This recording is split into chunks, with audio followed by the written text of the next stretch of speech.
journalists that they want to release this information, because if they release the information, then most of the time, the women, many women, they will refuse to do the abortion. So for me, like, I know all the emotion, all the emotional effects of abortion, all the news, all the information we have today. I know it's not going to be a happy-go-lucky, easy experience.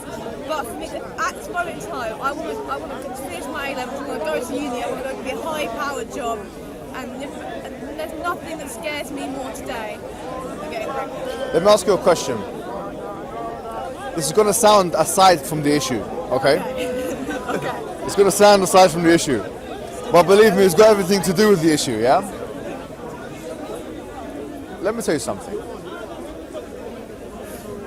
This is my contention. I don't know. I think you guys come from an atheistic background, yeah? Or agnostic type.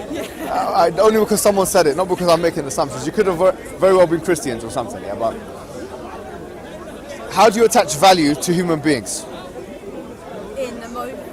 Emotional connection. Now, what I mean, let me tell you what I mean by my question. There's a tree behind you. Okay?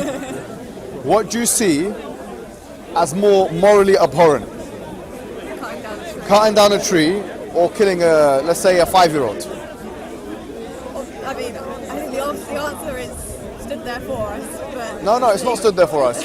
From a philosophical perspective, on naturalism, on a firm atomism, on if we're looking at it from the fact that no value has been assigned to anything in particular, I would argue that actually it's the same. I strongly disagree with Okay, can you prove me wrong? On naturalism, on atheism, how do you, as an atheist, as a naturalist, how do you contend with the fact that if I get a big tree and I cut it down, let me make it even more crude. Let me make it a bit more crude. If I go to the butcher, meat shop, you know that slab, that big chunk of meat that you find, hanging. On naturalism, on atheism, your value as a human being is the same as the value of that piece of meat. I'm not a naturalist myself. So what are you then? I have no idea. Just okay. All right. I'm agnostic. I'm very happy with that admission. So I couldn't tell you the answer to the God question for you at all. No problem. But for me, the human being, the 5-year-old, has that thought, that consciousness, that experience. A tree doesn't have experience. Fine, that's good. So first and foremost, I'm happy that you've kind of on naturalism, on atheism, not naturalism, I'm not even a naturalist, but on atheism, on a non-God construct, you've admitted that at best, what we can achieve in terms of attaching value to human beings is a subjective value attachment. It's not going to be an objective value attachment, in the sense that, for me, you started off by acknowledging in essence really, that this is a subjective opinion, that it's just because it has consciousness, right? And it has this experience and that experience. Right? I'm not saying your subjective opinion doesn't matter. It does matter. And we care about it. We really do, yeah? And I think it's a correct one, in fact. First problem identified is that there is no objective way to attach value to human beings over and above any other life form or even inanimate object with the same chemical constructs as the human being. That now we've discussed and we've come to realize that on naturalism or atheism it's impossible. I would argue that on theism it's not impossible, because if we believe in an entity that's an all-knowing, all-powerful entity, then that entity can attach value to said entities, other entities. Do you see how that works?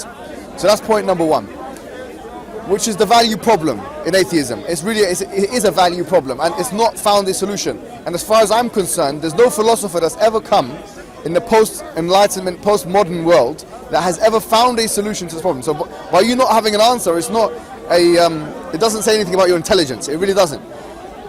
It just says that we don't have a solution. As a community of people, if we want to look at this from an atheistic, naturalistic perspective, we don't have a solution for it.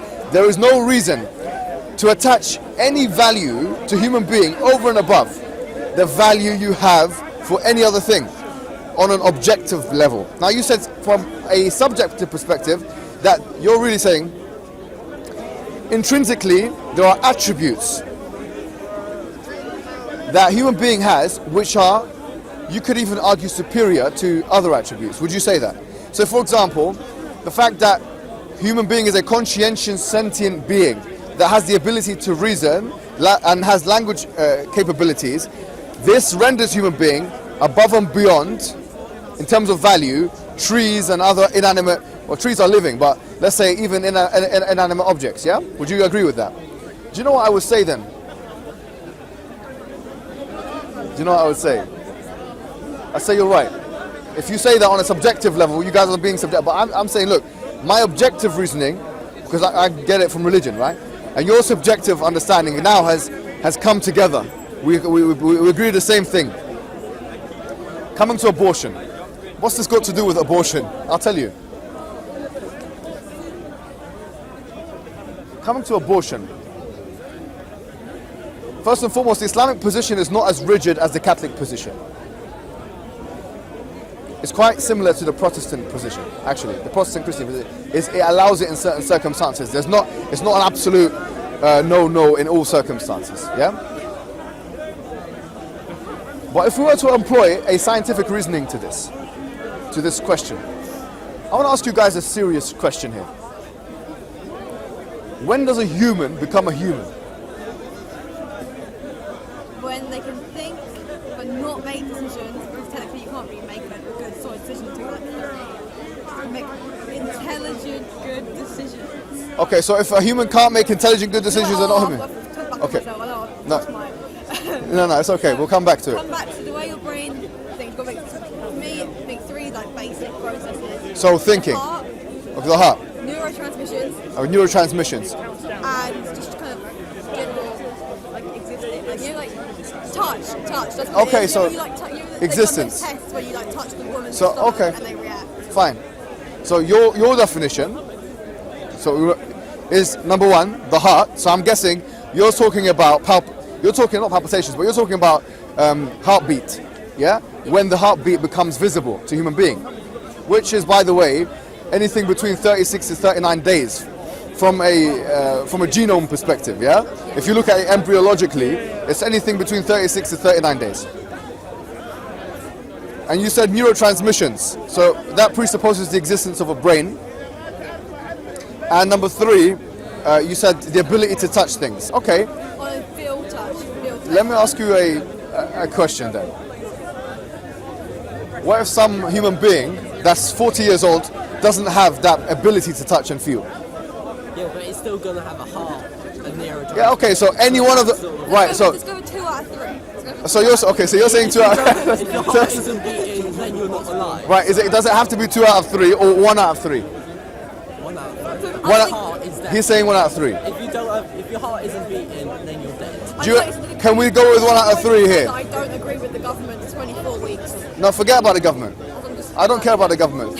Okay, I really don't. You know, in a sense, I mean, that has nothing to do with philosophical endeavor. What they say and what they announce and what they say and what they write down. It's not relevant. Yeah. 24 weeks is something interesting as well. Yeah. So that's not an arbitrary. It's not completely arbitrary number. It's not, because 6 months is the time a baby can be alive without an incubator. Yeah. That's the reason why they've chosen that period of time, because you can have a child that's alive outside of the womb at 6 months. That's their logic. That's their rationality. In this country, it's illegal to have an abortion after that period of time. So 24 weeks. Is it 120 days? No. It's 24 weeks. It's 6 months. Yeah. So It depends on the country then. now listen. Let me tell you something. Let's go with your one. Is it okay now if we go with 1 out of 3 of those things? Fine. I agree with you totally now. We have come to an agreement. That's exactly the Islamic model. There is a hadith narrated by Ibn Mas'ud. Yes, Ibn Mas'ud is one of the companions. He says, the Prophet said, "Inna ahadakum liyakuna fi batni ummihi 40 yawman nutfa, thumma yakuna 'alaqatan ba'da dhalika, thumma yakuna mudghatan ba'da dhalik." He says that certainly one of you is going to be in your mother's womb for 40 days as a nutfa. A nutfa is basically the stage. It's a particular genome stage, embryological stage, whereby the baby has not been formed into a kind of a clinging type reality. It doesn't cling yet. It doesn't cling yet. ثم يكون علقة بعد ذلك ثم يكون مضغة بعد ذلك. Nutfa really is a sperm drop, so it hasn't formed yet. It hasn't taken its form. 40 days. Some scholars of Islam have said that 40 days you cannot have an abortion before 40 days. Some scholars have said 120 days. This is school. Yeah, I know. I guess it's a only So maybe in Ari you took 120, but there are two schools of thought in Islam. I think Imam Malik and the Maliki school of thought is 40 days because of what does thumma mean here? This is a long discussion in Arabic. Point being, this correlates with the 40-day period of when the human becomes a human, according to your definition, because it has the heartbeat now. So we wouldn't disagree. Huh? So we don't disagree. We don't disagree. We don't disagree. In certain circumstances, we will say here, abortion is not allowed after 40 days. Or you could say, in some schools of thought, 120 days. It's not allowed unless some scholars of Islam say the woman is in danger. Her life is in danger. Or her, like, it's a serious health risk. Or some scholars of Islam say if there's some kind of really like impending circumstance or extraneous variable that cannot be controlled. So really, this is an example of where Islam correlates quite strongly with what we know of 21st century phenomena. From that perspective, the model that we put forward is that we say generally abortion is not a good thing. We don't want abortion to happen, but sometimes it has to happen, and if it does have to happen, there are guidelines that have to be followed. That's the Islamic position. Does that make sense? I agree with you in many, many respects, and by the way, you are a wonderful speaker. I wish I could speak with you. Thank you. It's fabulous. But I think it's like, for me, it's all that choice element of that carrying a baby for 9 months can be a traumatizing, extremely difficult experience. And sometimes I think it should be an extreme circumstance, but instead just personal choice. Do you agree that I'm guessing from the undertone of what you're saying, or kind of from the subtextual, I'm getting here a subtext. And the subtext behind the pretext of what you're actually saying suggests to me that you're a feminist, right? Okay, good. Okay, very strongly, which is another discussion I can have with you, no problem. But before we have that discussion, feminism presupposes an equality between men and women in social, political and economic realms. Would you agree that human beings should not take the lives of other human beings? I already know what you're going to say. It depends on when you decide that something is a human being. Yeah, so you've agreed that the way you've described human being. يا إخوة اسكتوا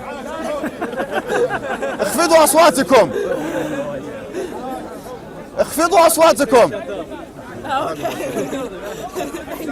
Sorry about that. Sorry about that. I was just trying to tell them to be quiet. Now, but you see, this is the thing. Whether it's a man or a woman, even on feminism, the same logic would have to apply. Let's assume that you can take a baby out of an incubator. They found new technologies. It's not an incubator anymore, they found something else. Now you can have a child that can live at 3 months outside of the mother's womb. Then reduce the law.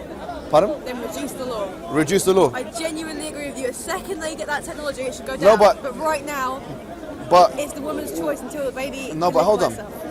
The thing is, that doesn't go along with what you said before, because what you said is what makes a human, not the fact that he can live or she can live outside of the womb of the mother. But if he or she has neurological pathways, or if it has a heartbeat, or if it can touch and feel. Now, the fact that it's interdependent upon the mother, the host, to take its nutrients through the umbilical cord or whatever it may be, that doesn't take away from the fact that it's still a human, living human. Do you get what I mean? For example, if someone was hospitalized and they couldn't make do without being dependent on a life support machine, they cannot be detached from it. Now, that is an artificial reality which they are dependent upon. Whereas in the case of the child, the baby, the genome in the mother's womb, it's a living reality which is dependent on. The only thing here that's different is the artificial nature of that thing which that person is dependent on. So a 60-year-old person who's in a vegetated state and is dependent upon a life support machine, that person is in exactly the same situation as a baby, 3 months, depending upon the mother for its nourishment. The only difference is the nature of that which is dependent upon. But that shouldn't matter. That shouldn't matter whatsoever, because who cares? If it's a living thing that you're dependent upon, or if it's a non-living thing that you're dependent upon. It doesn't have any epistemic weight that you have on one hand something which is living, that you're dependent upon to live, and on the other hand you have something which is not living. Do you get it? I do get it. It's So very clever, I do get it. Yeah, so from that angle we say that the law should be reduced from 6 months to 40 days, or even at maximum 3 months, from 6 months to 3 months. Why? Because, well, it makes sense from that perspective we just talked about. Even from a scientific perspective it makes sense. We're not even talking about ensoulment or viability from a spiritual perspective, which is where obviously Catholics get their kind of beef with this, because they believe that conception occurs. Are you Catholic yourself? No, sorry. So, you believe that, they believe that, what do you call it? Yeah, they believe that upon conception, that's when viability happens. That's when the baby is viable now. The baby is not becoming. So for us, as Muslims, we don't have that issue. We don't believe that. We simply don't believe that. It's still a nutfa until at least 40 days. Yeah, so which is more in line with the scientific reality of today anyways. But also in line with that, I mean, generally speaking, more in line with the law, the British law, which we don't care about too much. Generally speaking, it doesn't. I mean, a lot of people have become very legalistic in their approach. If something is legal, then it's morally okay. If it's not legal, it's not morally okay. This kind of approach is not healthy to philosophical discussion, really. Because what can be legal today can be illegal tomorrow. What can be legal tomorrow can be legal today. Anyways, this is all very subjective and relative. You're just so smart. Oh, thank you very much. I'm just massively, I can't speak like that. It's nice to hear. Well, I mean, we'll try our best, you know, we'll try our best. Let's take a step back now and think about naturalism and atheism. I genuinely... I'd love to... Wait, are you a Muslim? I'd love to know what you have to say as a woman and a Muslim. Like, as a both combined things, I'd just love to hear what you have to say on the matter. On the matter, like on abortion. Oh, okay. I'd love to hear. Yeah. If she, that's fine. I'm going to leave it as that. That's abortion. Done, yeah? Done and dusted. Done, finished. Okay, good. If I can interject, you know, you're saying, oh, this is the woman's choice, but you have to think about what about the baby? The baby cannot talk. The only thing he has to do is feed and cry. But he is alive and he wants to be alive. So saying that this is my choice, you have to think as well the baby choice. The baby is sure he wants to live. He wants to grow and stuff. Want anything though. When you're in the womb, you don't want anything. You just. I think I think we've done the abortion. Yeah, let's move on. Okay, now abortion is done. I want to introduce you to another topic. I want to tell you something from an Islamic perspective, yeah? Something I don't really, for some reason, I haven't emphasized here, talking to people, but I want to speak to you about it. So, do you know, for us, this is going to sound completely, to secular ears, this is going to sound completely ridiculous. But I'm ready to make that statement, okay? Do you know? wait. It's going to be in Arabic. No, I'm going to. It's about to be so long. No. To secular ears, this is going to sound incredibly. Do you know? I'll tell you something about the Islamic theology.